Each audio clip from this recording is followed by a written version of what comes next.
This little Chinese bowl once belonged to Queen Elizabeth I. It's made of a material which was unknown in Europe until the 1500s. And when that material arrived, it caused a sensation. In the 16th century, porcelain became a cult item amongst the very wealthy. The intelligentsia and the aristocracy kept porcelain in their cabinets of curiosity. By the 18th century, the fever had spread to the middle classes. People are so mad for it that they're getting into debt. They're going bust. They're wasting their family's wealth. The making of porcelain was shrouded in mystery. European potters tried in vain to copy it. Chinese porcelain is probably really the most misunderstood material in ceramic history. The insatiable demand created a global trade. The blue and white imagery on the wares changed our idea of what was beautiful. The British dining table would never be the same again. I had porcelain fever for most of my life. And the best way to tell the story of how blue and white porcelain arrived in the West from China is to go there. I'm going to the source, to one of the world's first industrial cities. I'll follow the route taken by millions of cups, plates and bowls to try to find out why these wares were so prized then and now. It's a story ripe for the telling because now it's the Chinese who've got the fever. The new emperors are buying back their history, making Chinese porcelain some of the most expensive art ever to come under the hammer. £1 million, ladies and gentlemen. 1,500,000. 1,700,000.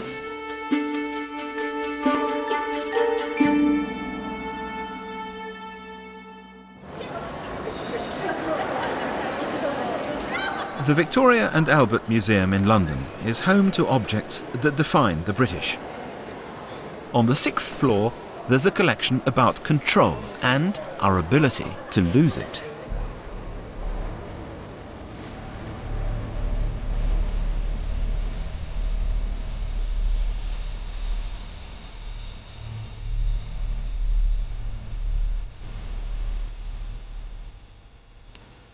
Between the 17th and 18th centuries, the aristocrats and merchants of England became increasingly hungry for Chinese porcelain. At its height, in the mid-18th century, it's estimated that over 2 million pieces of porcelain arrived in London. And that was at a time when the whole population of these islands was no more than around 6 million. It wasn't just this magical white, translucent material that interested them, but it was the images of a far distant, mysterious place, Cathay, China.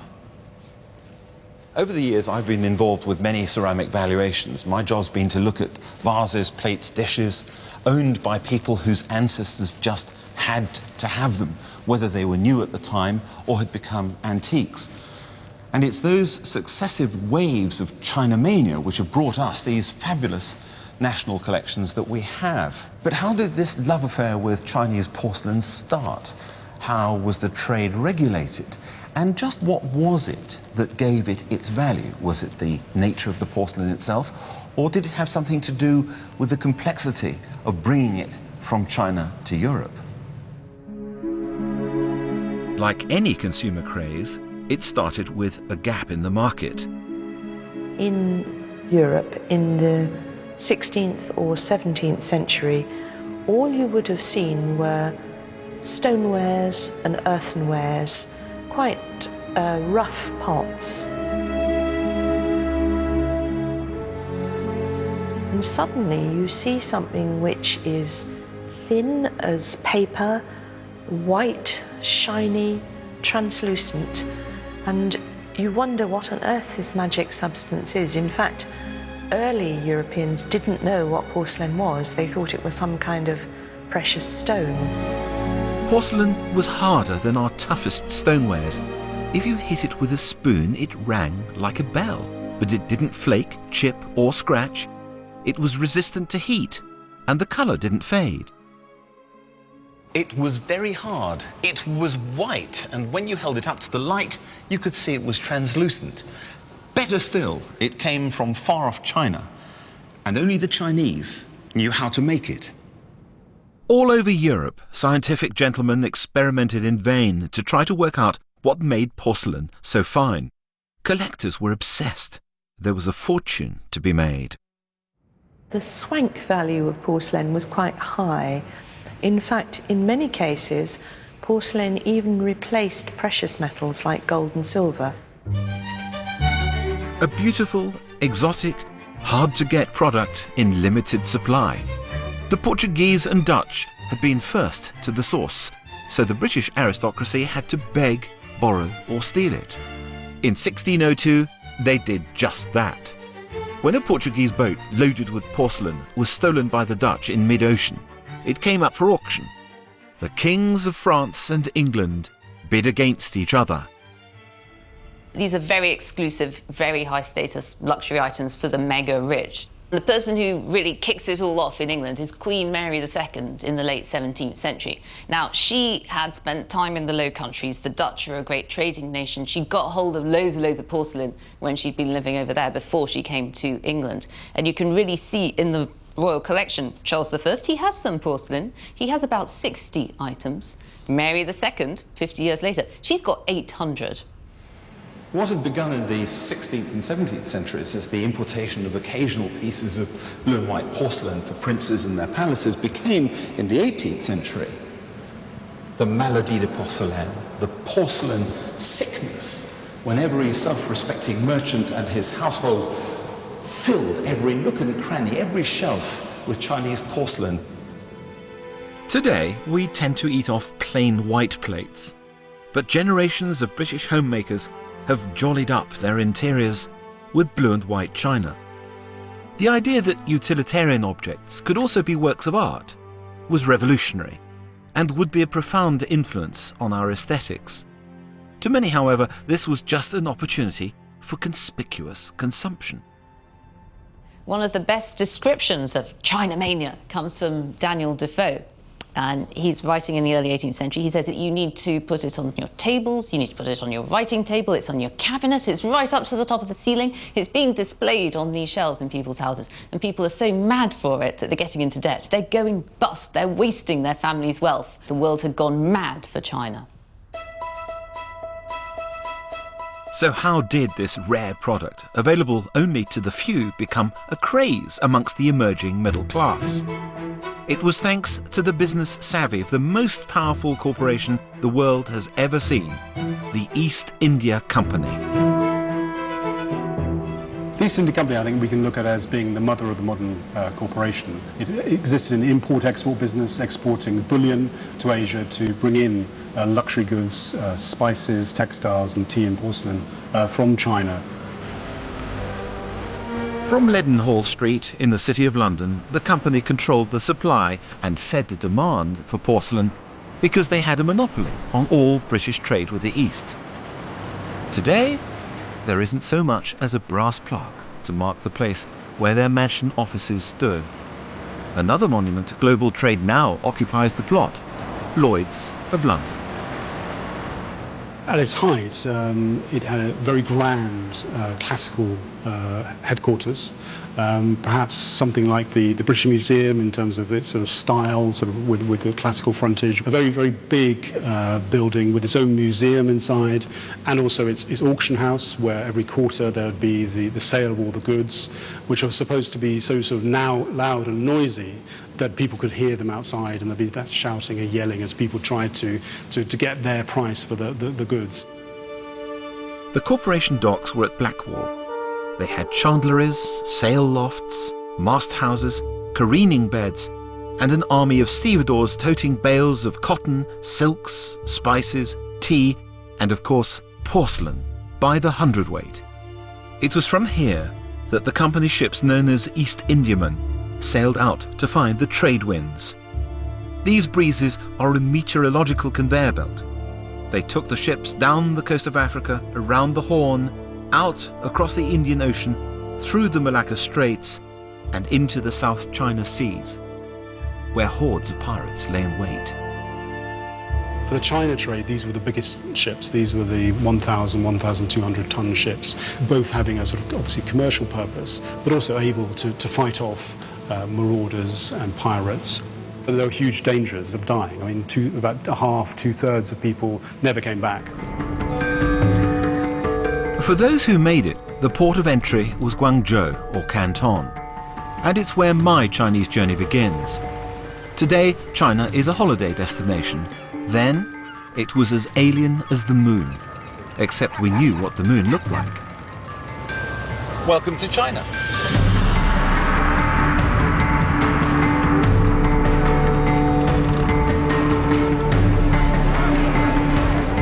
If you'd come here in the 18th century, the scene out there in the dusk would have been one of a flotilla of European ships, all bobbing at anchor, their lights twinkling, occasional sounds of sailors singing. These were the sailors who'd come halfway across the world. In their minds, the celestial empire, as portrayed in blue and white China, a land of romance. And what happened? They got to here, known to the European sailors as the Huanpoa anchorage. And this was where they had to stop.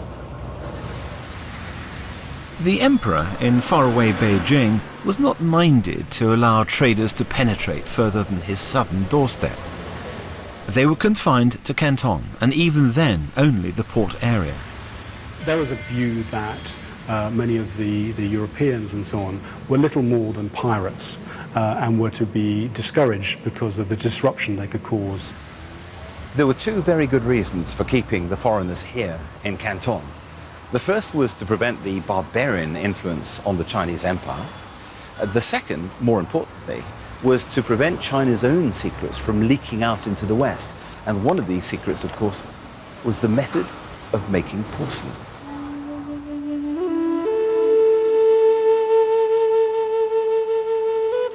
The Europeans were confined to port, and their orders for tea sets and dinner services were taken up country by Chinese middlemen, known to Europeans as hoppos. Even in modern times, it's been difficult for foreigners to get permits to visit certain areas. But today, I can go to the place where all porcelain came from, the fabled town of Jingdezhen.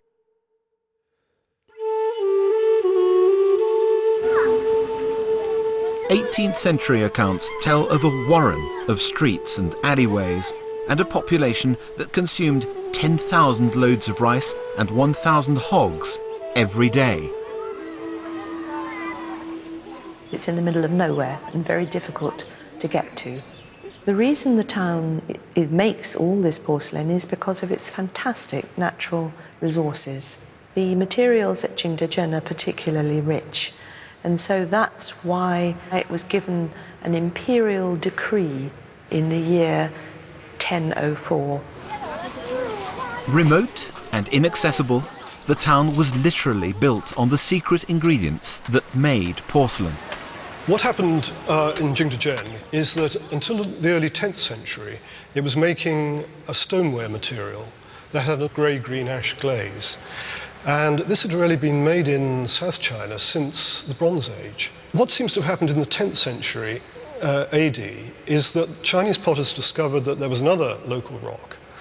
And if they processed this in exactly the same way, they could produce a white material rather than this old grey-green stoneware. The rock they discovered was mined in the hills above the town. Every day for 1,000 years, these paths were trodden by labourers ferrying basketfuls down the slopes.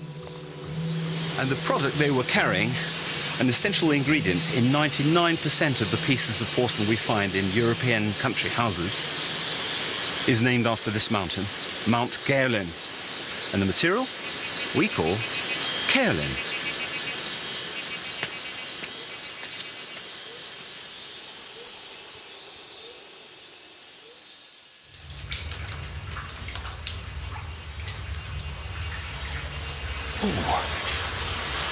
Gosh, from subtropical to sub-zero. It's very cold in here. And to think that every day these men from the village below came 1,000 feet up the hill into holes like this, quarrying for kaolin, buckled under the weight as they carried it back down again. And the fact that these workmen probably didn't live that long I guess they probably were finished by the time they were 40. And all for the sake of this material, this magical material. I wonder how many people looking at their precious 18th century Chinese porcelain today realize the effort and the human sacrifice that went into getting this material out of here and back down the mountain. Kaolin is simply clay. It occurs all over the world, but the variety here is particularly fine. The hard part is extracting it from the rock. This is kaolinized granite. You know, granite is an extremely hard, dense rock, but when it's attacked by superheated steam below the surface of the Earth, some of the minerals turn to clay. And the white dusty material is the kaolin. And a good kaolinized granite will contain about 10 or 15% of that material. So a lot of the hard work is really separating that from the rock and using it for porcelain. That's what was happening in the mines above Jingdezhen. Down below, at the foot of the mountain, the second and most magical ingredient was prepared. When the porcelain fever was at its height in Europe, ceramicists were desperate to discover what was added to kaolin to make it so covetably lustrous. Welcome to the world-famous trip hammer mill at Yaoli. Arguably one of the oldest industrial machines in the world. Hammers like this have been operating in China for over 2,000 years. And as you can see, the way this works, the water drives a wheel, the wheel turns an axle, and the pins in the axle engage these levered mallets, which rise and drop, rise and drop. You've got a sequence of them. And into these pits, we place China stone. It was China stone that made porcelain light and tough, and in demand the world over. But what was it? The Chinese guarded their secret jealously. When Europeans eventually managed to make porcelain in the 18th century, they used a material called feldspar, but they still hadn't discovered what China stone really was.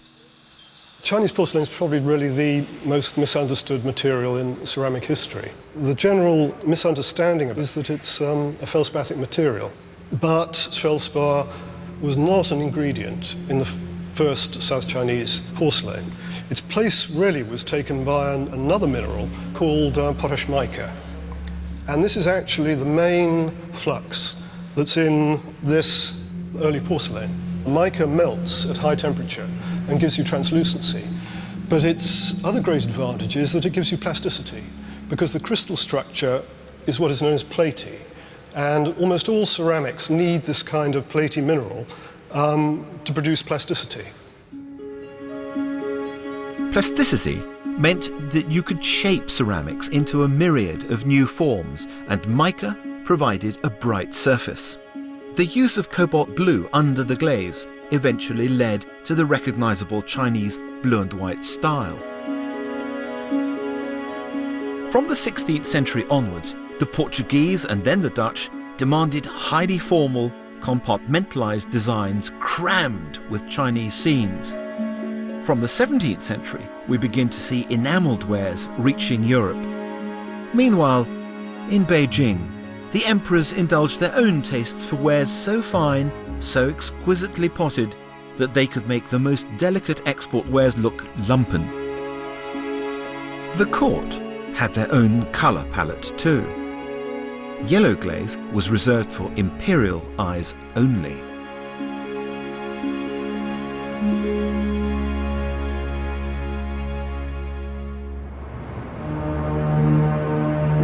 But all this beauty emerged from ugliness. Porcelain made Jingdezhen one of the world's first industrial cities. It also made it a seething, stinking hellhole. It was dirty, it was dark. The quality of people's lives there was extremely poor. It was very polluted because of all the kilns burning into the sky. The town itself was a warren of narrow alleys with kilns and workshops opening off the alleys. It would have been like going back to one of the worst cities in Victorian Britain in the Industrial Revolution. Today it's been cleaned up a bit, but Jingdezhen is still the spiritual home of the world's porcelain industry. The town is one of many locations the imperial rulers wanted to keep from prying eyes. But a few outsiders did get in. One such was Jesuit priest Father d'Entricol, who came here in the 18th century to spread the gospel and indulge in some industrial espionage. Here he is writing back to H quarters in Rome about the ceramics industry in Jingdezhen.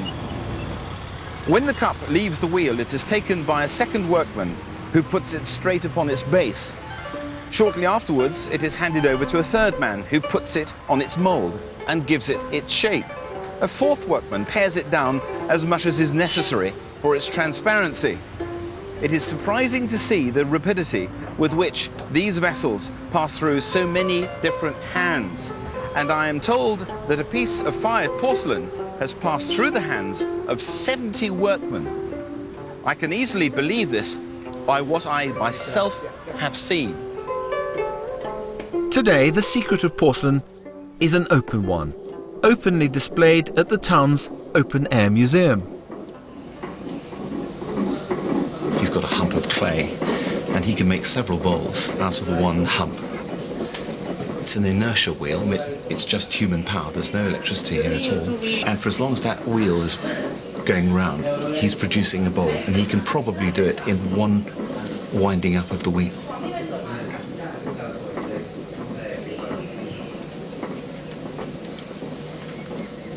Fantastic. Very good. Hun hao, hun hao.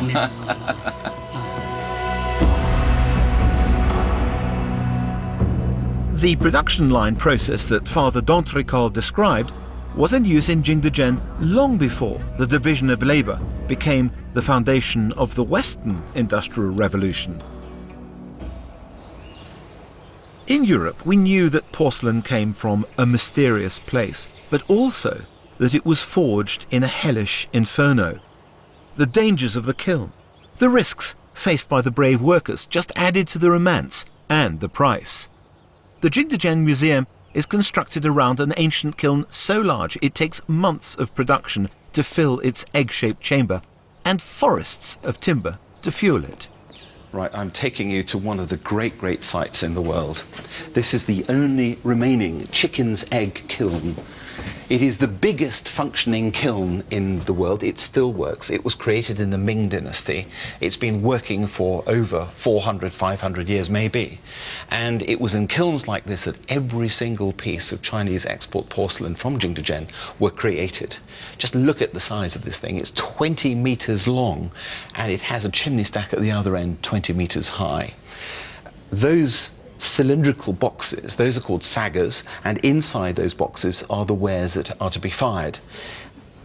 It takes days to fill this thing up, and when full, this entry is bricked up with mortar and brick, and leaving a hole here, the whole kiln is fired for 2 days, feeding through that hole 50 tons of firewood, pine wood, seasoned outside the door here. The flames are shooting out of the chimney at the other end and lighting up the sky. Now multiply that by 200 and you get some idea of why people talked about the fabled city of Jingdezhen being lit up. It was never dark.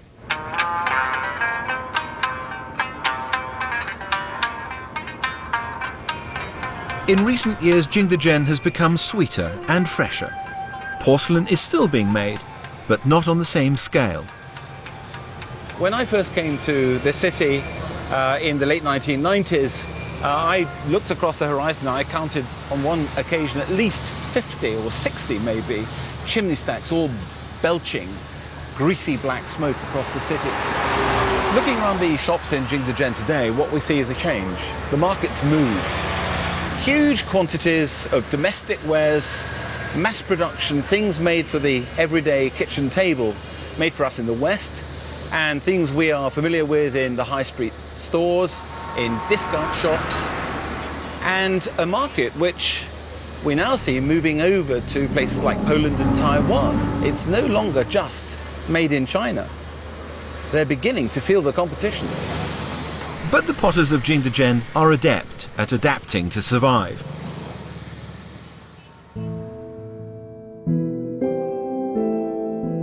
As porcelain fever gripped the West, the Chinese were shown objects and images that we liked, and they were happy to have a stab at them.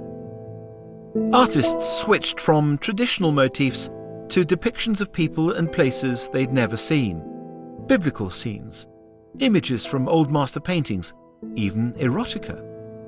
Special works were commissioned to celebrate great European events like the Jacobite Rebellion, which was over by the time the goods reached home. This was real enterprise, but it wasn't without problems. Since the Middle Ages, European artists had striven to give the illusion of depth and distance in painting. In the Chinese tradition, symbolism was more important. Chinese decorators, they didn't have a sense of perspective, and in one dish we find that the landscape design is repeated in the foreground instead of putting into a perspective that would have been used in Europe, that were not familiar with the original source, that didn't know how to depict a European face properly. Sometimes they have oriental features. We also have inscriptions in Latin that very often contain mistakes because it was not a language known in China. Anyone can make a mistake.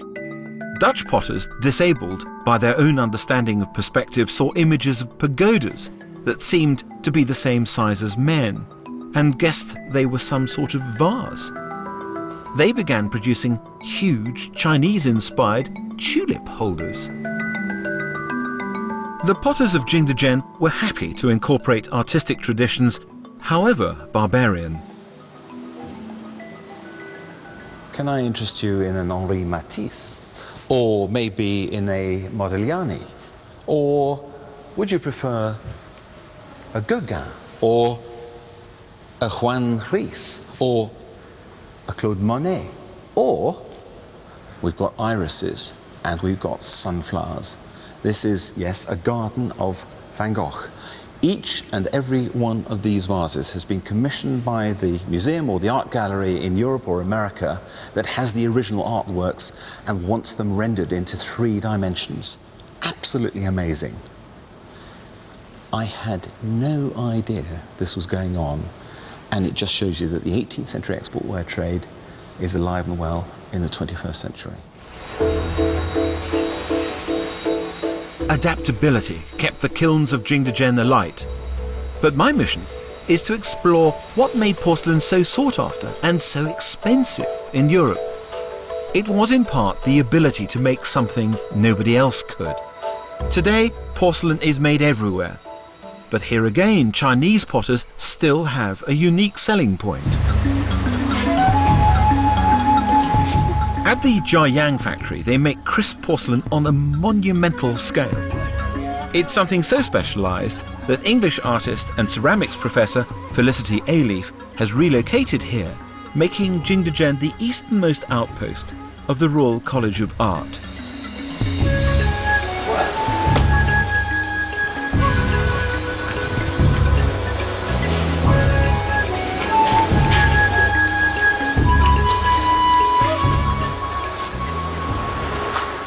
These will come out blue and quite strong. Yeah. This will come out dry white porcelain. Yeah. This will be brown, and then the colour under it, the glaze will bring out the blue. Yeah.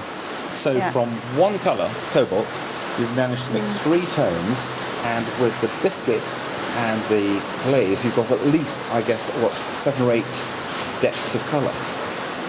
Yeah.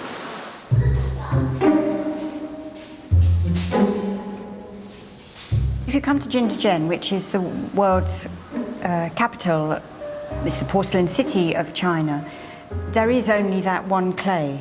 And porcelain has that mystique. For me, it's very beautiful, it's very pure, and it's like having a large piece of paper or a large canvas for me to express myself with. To start with, some of the things I was asking them to help me with were quite alien to their practice. I thought it was going to be impossible to make anything. But then you start seeing that they are real masters of their craft, and they can do absolutely anything with it at any scale. There isn't the expertise in England, the teamwork, the can-do attitude.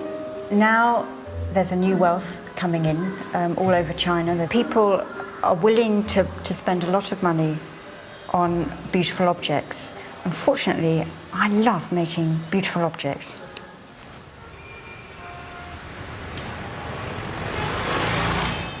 Every piece of porcelain that left Jingdezhen for Europe followed the same route, and I'm going to follow that route too.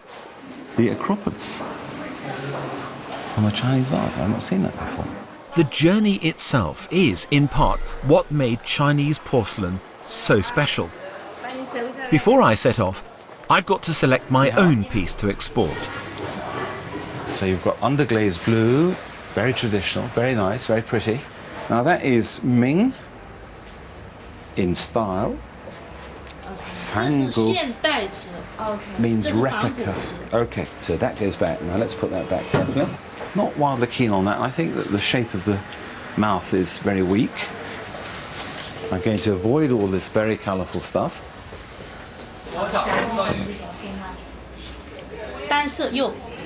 Great colour. The mark says Dao Guang, 1821 to 1850. And you know, I thought I was going to come in here for a piece of blue and white, but this pink is actually rather good. I didn't realise I was going to go pink. How much? 680 yuan. That's approximately £70. How about 480? 550. I'll say 500, and that really is my last one. 它最多是500。Okay. We'll call that a deal. Pot in box, time to hit the road, which was really a waterway. Canton is over 700 miles south of here. How did millions of pieces of china make the journey? The first leg takes us west by river, down to a vast inland freshwater sea, Lake Boyang. At least it's a lake for most of the year. In the dry season in winter, it dries right back to marshland. The porters, who of course were a specialised guild and passed their trade down from father to son, they knew the weather intimately. So they would wait for the right weather conditions for maximum length of journey each day. So the porcelain has been made, the order has been delivered to the merchant in Jingdezhen. It's safely stowed, and the porter has brought it to the shores of Lake Boyanghu, our first major obstacle. We have to cross this lake and find another river and head for Canton.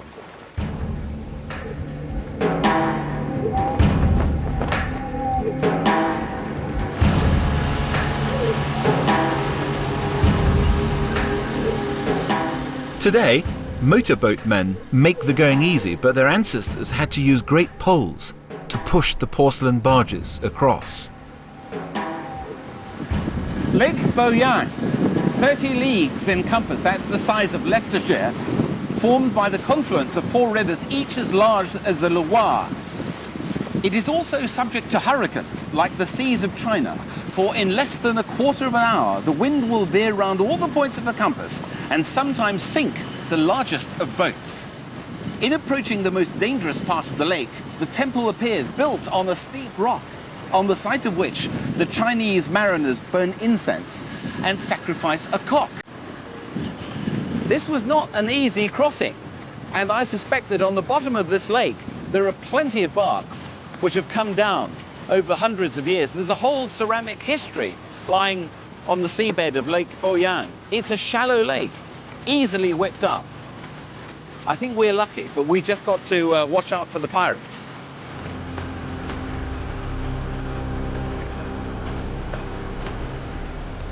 In mid-lake, Some boatmen would pivot on their poles and change course. The porcelain wares going up to court had to be poled across the Boyang Lake, down the Yangtze River, and then up the Grand Canal to Beijing, to the capital. These porcelain masterpieces were never intended to be seen, let alone touched, by anyone outside the Celestial Empire. Porcelain that was going overseas had to go south. The second leg of the journey to the coast meant a 260-mile haul through the valley of the River Gan. The boats were wide, but with a very shallow draft. River punts designed not for speed, but for stability. They were poled from the rear or dragged by men with hawsers on the banks. The cargo weighed tons. I lay me down by the waters of the Gan inside a sleeper train, mindful of what the boatmen had had to endure. The Gan River is quite shallow and it does have rapids.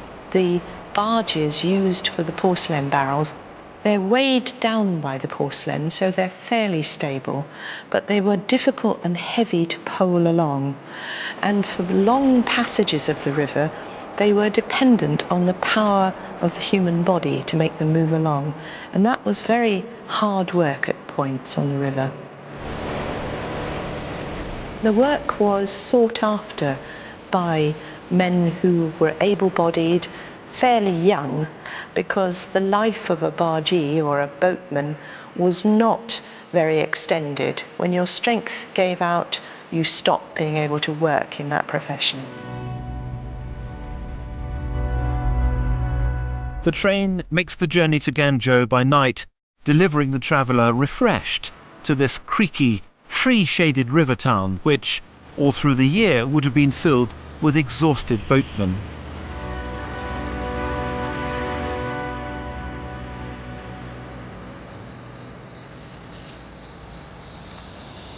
At this point, the mighty Gan River, rising over in the east and looping its way around, heads north, another 200 miles up to Lake Boyang. And it's against that north-going current that the boats are coming upstream, helped by trackermen carrying hawsers on their shoulders and wading through the shoals, sometimes in very, very rough water. And here, the river splits, and it's up this second river, a faster-flowing river, that the barges have to continue for another 80 kilometers before finding yet another challenge. From here, it would have been an easier voyage downstream to Canton if there hadn't been a mountain in the way. The boatmen of the Gan carried their loads to the town of Dayu, the place where the most hazardous stage of the journey began. What was once a pivotal junction is now literally a backwater. The river is sluggish, the current switched off higher upstream by dams generating electricity. Quays that once thronged with stevedores and boatmen are now a park. But even that's been abandoned by the gardeners. Here it is, a tablet commemorating the trade. This marks the point of a really important trade route. And when we're talking important trade route, we're talking not M1, we're talking Heathrow Airport. In fact, you can just see here characters for Ming and Qing. The trade was private, not state-run, and there are no figures for the value of the business that passed through Dayu, but it lasted for centuries and must, in today's terms, have been worth billions. The porcelain's been offloaded from the barges. It's come up the wharf, and we've been greeted by an army of stick men. The men with their sticks who are going to carry this huge burden, this several barge loads of porcelain like ants over the mountain before us. And men like these have actually been responsible for building all of China for over 2,000 years. The Great Wall, the Grand Canal, and even the apartment blocks today. We see men running through the streets with these. An elegant sliver of bamboo, beautifully sprung like light steel. And if you get the rhythm right, you can walk with a jaunty step, which is what I'm going to attempt to do. over the mountain being in that direction. This for balance, and my cameraman has very kindly given me some camera kit to balance my precious bars, and let's see whether we can go. The porters were headed for a gap in the Nan mountain range. The Meiling Pass was cut out of the rock during the Song dynasty, a remarkable feat of engineering by thousands of nameless labourers. It made the passage just a bit easier for the porcelain.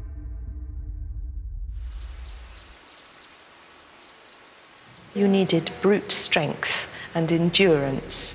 Some men were employed on a full-time basis, but many men were employed from a large labour force, and they were picked by the gangmasters to carry the porcelain up and over. Ooh. Oh, these guys were fit. They ate pretty much a very carbohydrate-rich diet with a minimum of protein. Nearly there. Or not. Probably not. They didn't eat a lot of sugar, so the Chinese peasant would eat a lot of things like fat, which we find very distasteful, but of course it gives you a lot of energy. Summit in view. And the great problem always is in eating enough calories each day to keep you going. Paid by the day, most porters were carrying more than twice their own body weight. Years of hill climbing with loads balanced on one shoulder led to appalling physiological trauma. I think her plums were lighter than these.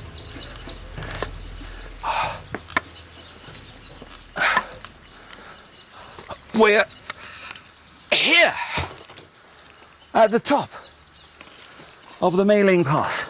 I don't believe it. What a climb. And to think that 99.9% of the Chinese porcelain that we see in the great stately homes of England and of Europe made this journey up these very steps, through this very gateway and on. A tremendous human effort. And these men, they were fit. They were even more wiry than me.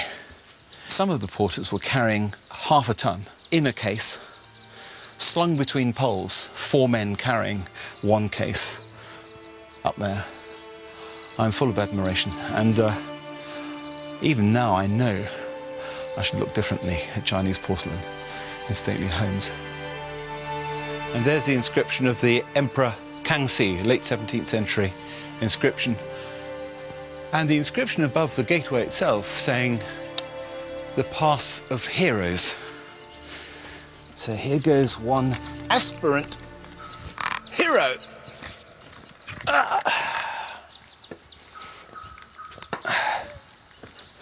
Bye-bye, Jiangxi. Hello, Guangdong.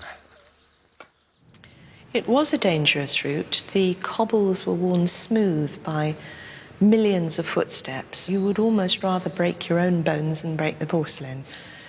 Penalties for dropping or breaking pieces could be quite high.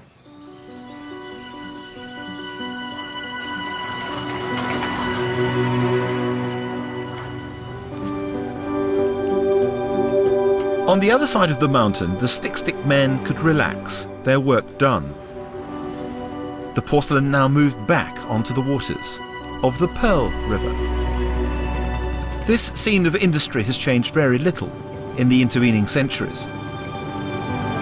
It would have been familiar to traders from the Port of London, except they were prohibited from coming up country to see it for themselves. With Canton the final port of call in China, a mere 240 miles downstream, the boatmen might have been able to take things easier. These waters are slower moving, but there are still dangerous bends and dire penalties for anyone losing a load.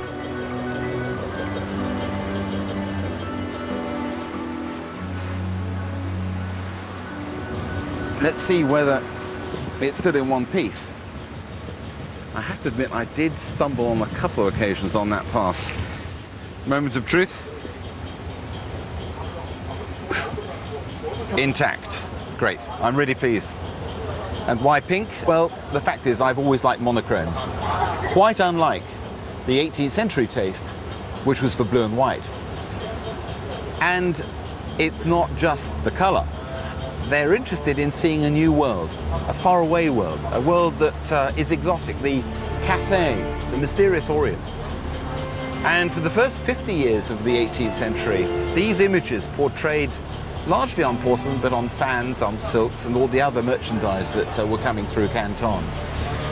These were the first images that gave Europe en masse some intimation of what life was like in the Orient.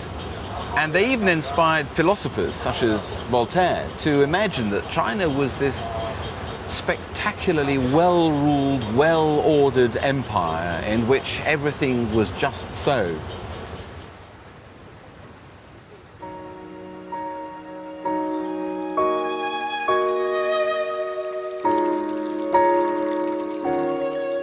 The imagery that one day would spawn the willow pattern in the West must have seemed fanciful to our ancestors as they sipped their oolong. And of course, it was. But in the absence of anything else, scenes of rustic activity amid riverside pagodas were, for those with imagination, an invitation to dream. What's so magic about the China trade, really, is that it presents a picture of Asia that nothing else did. There were no photographs, there were very few realistic representations of what China was really like. Beneath the glaze, there were subtle messages, Chinese whispers. If only they'd known how to decode them. It was completely unfamiliar to a European purchaser. The depiction of a Chinese landscape is very common in ceramics in China, and it is really associated with a Taoist concept of life in idyllic environment. Deers with pine trees is associated in China with longevity, immortality, and old age. Another very popular motif, the rooster amongst peonies, is associated with success in scholarly achievements. It was very much an exotic idea that was informing the knowledge of the East at the time.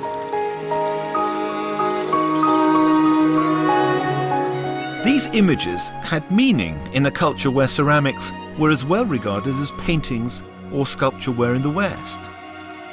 It was high concept art from which you ate and drank.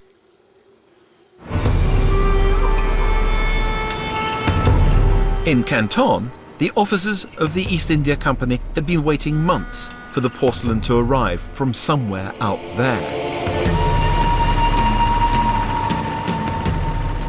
The porcelain is on its final leg, down the Great Pearl River. And one can only imagine what were the thoughts of the merchants, the supercargoes and captains, and the ordinary ratings. They'd been bottled up here in Canton for the best part of a year. The barbarians from across the sea weren't allowed out of the port area, but mariners of all nations had been permitted to establish offices, building a waterfront village of sheds called hongs, warehouses to live in. This is where the imperial agents, middlemen on a percentage, came to do business with them. It was very highly regulated, so not only did the company could only trade through one port, but there were a series of 8 regulations. They weren't supposed to be allowed to learn the language, so all the terms of trade were weighted against the foreigners. They had to trade through intermediaries. Everything was weighed so that actually the terms of trade for the company would be as weak as possible. They didn't see Europeans in any way as equal trading partners. And really, Europeans, and in particular the English, never understood that. But the Chinese just saw them as humble petitioners to the empire. Today, flower beds in a very pedestrian precinct mark the spot where the hongs once stood, blooms that are a monument to these early global traders.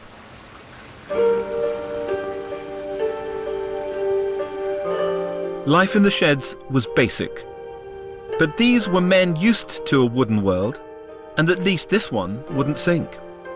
They'd spent their time amassing the cargo they'd sell home with, smelling spices and lacquer, chasing rats, and listening to the rain. What did we have that the Chinese didn't have? What could we trade with? Well, there was broadcloth, there was copper, there was tin, raw materials, not manufactured goods.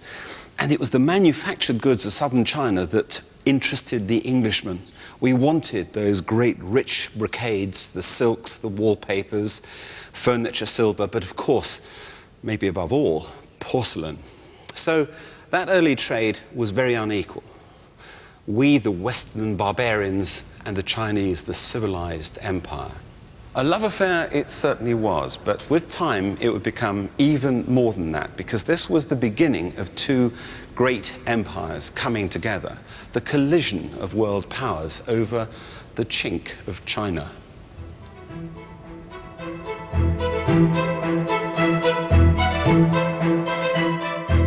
Customers in Britain didn't mind waiting for their boat to come in. They knew that porcelain came from a long way away, and owning it told people you valued things of quality that were not easily won. Of course, you had to get the neighbours into your parlour for them to discover this. Porcelain was very suitable for drinking hot liquids, and you could pour almost boiling or even boiling liquids into your porcelain teapot without it cracking, and you could then pour those red hot liquids into little porcelain cups. These are rare and valuable items that have travelled halfway around the world. They are expensive, and so they're very highly desirable as a means of expressing your wealth. But they do something else as well. They show refinement and discernment, because to appreciate something like this, then you've got to understand that it comes from a different world outside Western Europe. And this shows that you're aware there are other countries, there are other value systems which are different from your own. The 18th century saw the emergence of a merchant class, new money wanting old money luxuries. But there was a problem. By 1720, Chinese porcelain had become widely available. Bespoke porcelain dinner services bearing the family coat of arms became all the rage, so the new luxury became exclusivity. The East India Company took orders for around 5,000 sets, and everyone tells a tale. One of the best stories concerns the service still preserved at Shugborough Hall in Staffordshire, seat of the Anson family, Earls of Lichfield. This one wasn't commissioned, it was earned. In 1743, Commodore Anson of His Majesty's Navy was approaching the coast of China. On board his vessel, the Centurion, was a load of breadfruit trees. He arrived in Canton with his crew, only to find that there was a fire. He dispatched his crew, they helped to put out the fire, and the eternally grateful merchants of Canton decided to give him a very special gift.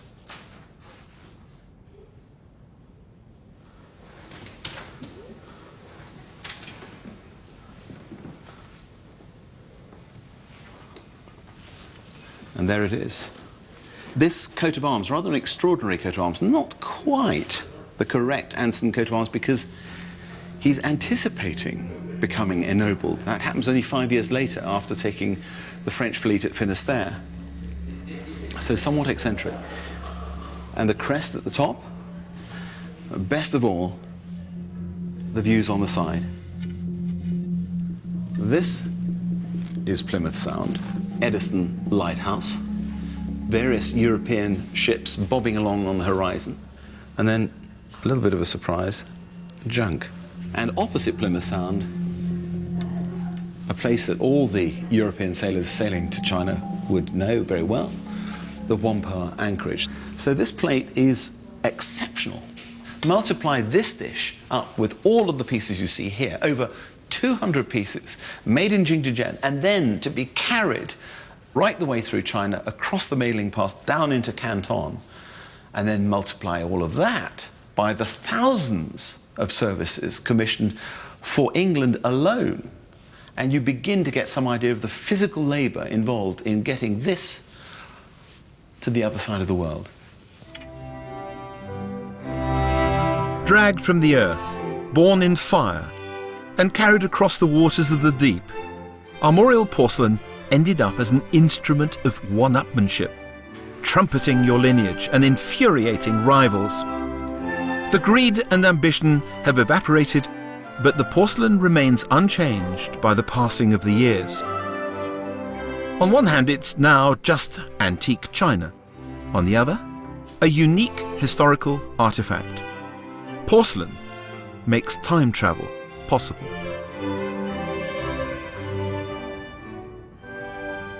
So you're walking through a country house on a Sunday afternoon and you see a lovely blue and white bowl on the table and you think, oh, that's pretty. When somebody tells you that this belonged to Queen Elizabeth I and maybe to Sir Francis Drake before then, I guarantee that you see this piece differently. Its value changes in your mind because somebody has given you a story, an authentic story with provenance. Today, the most expensive porcelain you can buy at auction happens to be Chinese. Not Chinese for the West, but the Chinese for themselves, for the emperor. If you're a Chinese billionaire, you want to own something that has that story. You want to be in touch with the Qianlong emperor, perhaps. And if somebody can convince you that the vase that you're looking at really did belong to the Qianlong emperor, then we have authenticity. And once we have that, we're talking not of hundreds of pounds, not of tens of thousands of pounds, but of millions. Of course, if you don't know its story, its provenance, even an important piece is just an old pot covered in mysterious imagery. All those little pictures on the yellow bit mean things, like those two fish at the top, they're paper fish, and they turn to dragons when you pass exams. Hey? Apparently. In November 2010, this pot turned up amongst some mid-20th century items in a house clearance sale in Middlesex. No one in the family could remember where it had come from, and they'd used it for storing umbrellas. It had been valued by a local antiques dealer at £800, but the auction house had a feeling about it. And so did the bidders, who'd come from near and very far. It's on 800 now, the vase. £1 million, ladies and gentlemen, 3,200,000. 4 million, 5 million, 10 million pounds, 15 million is bid. Prices may have changed in line with inflation. 20 million now, 30 million is bid. But the lure of porcelain is eternal. 40 million, ladies and gentlemen, 41 million. The fever is as virulent as it ever was. 42,500,000. The Bainbridge vase is the most expensive Chinese artwork ever to come to auction. For the moment, at least. It's 43 million pounds.